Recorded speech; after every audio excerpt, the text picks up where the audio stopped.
ATP Washington Open withdrawal list. Felix Auger-Aliassime and Arthur Fery among 7 stars to pull out after a quiet couple of weeks following the culmination of Wimbledon. The tennis calendar is set to kick back into gear with the Washington Open. The American tournament is the first ATP 500 event on the North American hardcourt swing, and many players use it to prepare for a trio of huge tournaments to come.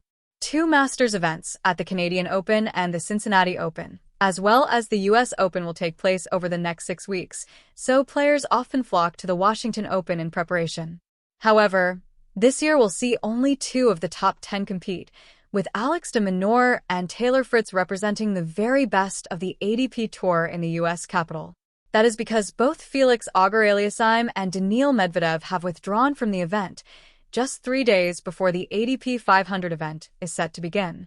Washington Open withdrawals: Felix Auger-Aliassime, Daniil Medvedev, Mattia Bellucci, qualifying; Arthur Fery, qualifying; Luca Van Asche, qualifying; Adam Walton, qualifying; Elliot Spitzeri, qualifying.